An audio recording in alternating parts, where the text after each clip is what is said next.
Previously on Tale of the Blade. Cat and dog found themselves on the precipice of death. Mechanical spiders watched over their limp forms. Searching for any sign of life, Cat rose and fought a number of times, as did Dog, who diligently protected their companion. But finally Dog would fall too, and with scavengers picking at the corpses, we feared the worst.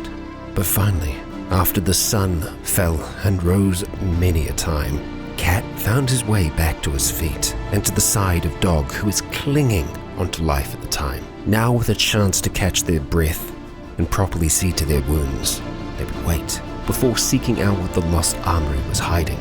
But beyond the spiders that once crawled its halls, the building was stripped.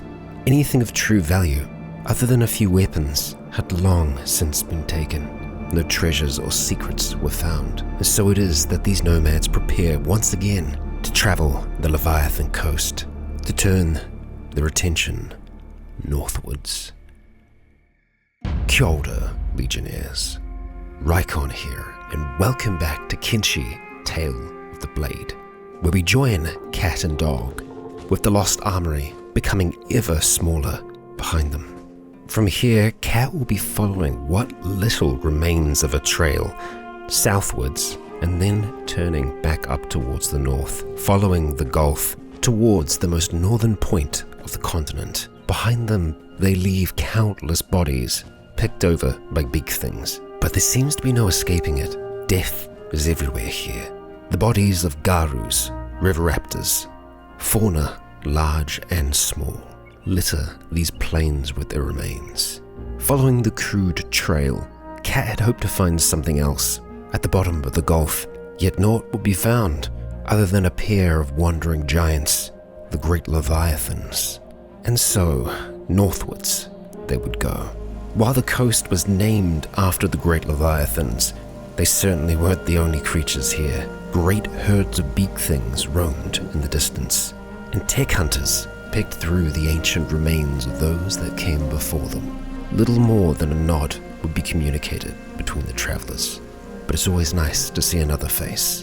When they're not trying to eat you, that is. Both Cat and Dog still held many memories, perhaps a nightmare or two, from their time in the foglands. After another hour of running, the sunken remains of an outpost could be seen. Even from this distance, Cat could make out movement. Machines scuttling about. They were unable to see a door at first, but one was waiting for them. They only need swim out to meet it. Clambering up the side, they approach. The door is unlocked. Trouble, and a lot of it. And you better believe that Cat has learned his lesson, swimming away as fast as he can. The spiders spread out the bay, with only two machines still following him beneath the red waves. Atop the hill, they could barely make them out, but they were there, waiting beneath the waters. As another scurried close by, not one to easily turn down a fight, Cat struggled to decide what would come next. The last armory was a nightmare. These machines were fresh, uninjured. They would not fall so easily. Their numbers greatly outmatched their own.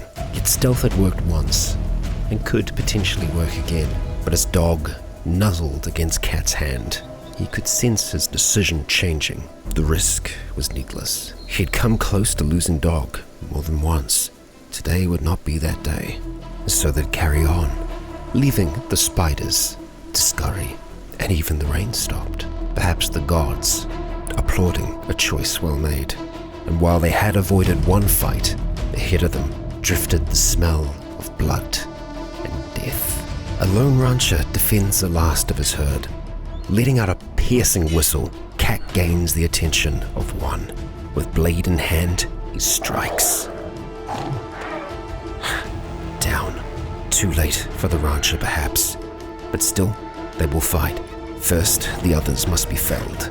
With a river raptor aiding them, they strike.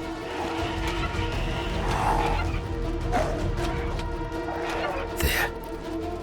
First comes Dog, then the stranger. The rancher wasn't alone. With a grunt of acknowledgement, the rancher carries on, leaving an injured friend behind. It's a dangerous life out here on the frontier, but the scorched lander wasn't dead. They were certainly injured, but they were recovering. Cat would stand by until, with a slight movement, they'd rise again, ready to continue, perhaps to chase after their friend that left them.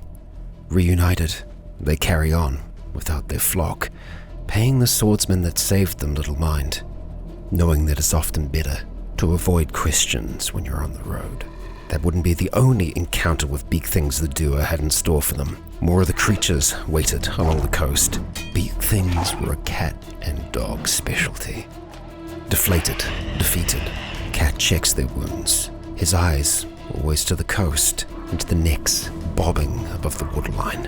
Around the first bend, a great herd of the creatures awaited. A nest most certainly was nearby.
Claiming his friend, and in turn his pack, Cat would be able to carry on. The title, Beakbane, still rings true.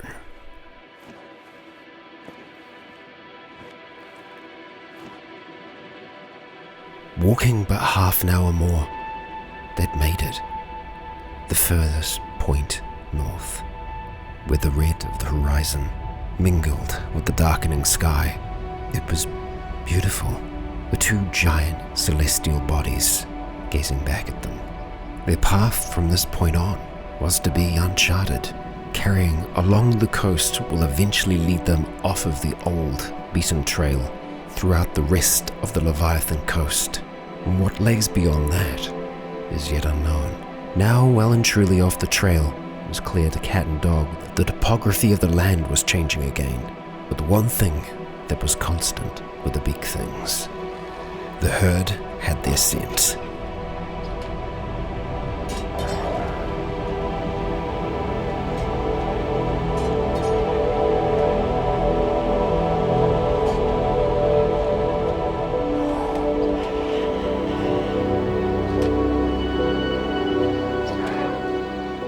Cat felt confident here.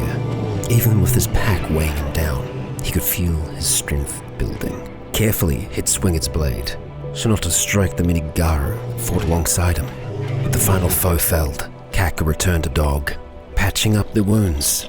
As just like Cat, Dog becomes stronger with every defeat. And that poor sucker has nothing more than bone armor to protect him. Yet it's done well so far. While Dog rested, it seemed only right that Cat make use of the mountains of meat around them. Their supplies gained here would extend their ability to stay out in the wilds of the world. And that was exactly Cat's intention. He understood the rules of life out here, far more so than in civilization. It was a lonely existence, but for the time, that suited him just fine. Cat continues to cook by the fireside, Dog eventually joining him. As the sun slips below the horizon, they too will slip into an uneasy sleep.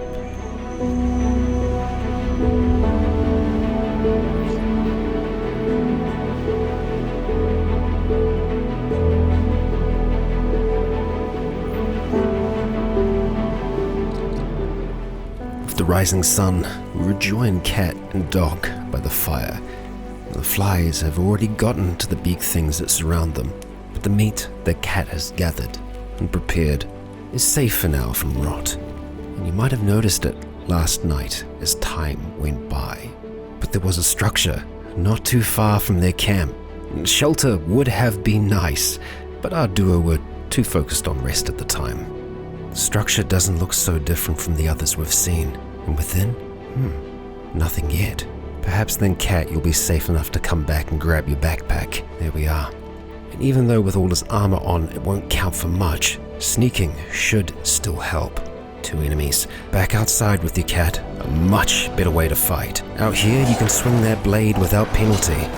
But just like the other smaller spiders, we can see that they are fast. With Dog already dispatched, they seem to be taking off. Or trying to at the very least. There we are. With that one down, Cat can do some mending. The other is just leaving. Strange. Well, let's not complain about that, Cat. We'll see what we can find inside. In the first chest, a naginata and some iron plates. Nothing that Cat can really take with him. There might be something better waiting in here though. The lock, much more difficult to pick than the first, and that is indeed true. Masterwork grade samurai leg plates. Heavy armor. That's the kind that will weigh Cat down a lot, yet its protective properties far outweigh those negatives. So Cat, I think it's time for a change. And the blade is a desert saber, and while it's valuable, it'll be staying here. The next chest, while unlocked, still contains some good armor. Rusty chainmail, good quality too. Valuable enough that it should be taken along. And nothing more than a pole arm in the last two. Here we go. In a small barrel, we have some blackened chainmail. Better than what we're currently wearing, so that shall be swapped out, along with some cats and a dark leather shirt that'll probably have to stay. While the repair kits that we've been gathering are valuable, there's far more value in items such as this. And it appears we have an answer to what happened to that other security spider. The damn thing has gotten to Dog. There we go. Cat, let's heal up your buddy. And after checking the top floor, nothing else of value is found. All the same, this outpost has provided a lot for us. The Masterwork samurai leggings that Cat now wears will more than likely be with him for a very long time now. And while Cat could, and probably should rest, the day is young, and there is a little bit more of the coast they are yet to see. Unbeknownst to Cat and Dog, the hill that they now stood on marked the end of the Leviathan coast, and the start of an area known as the Cannibal Plains.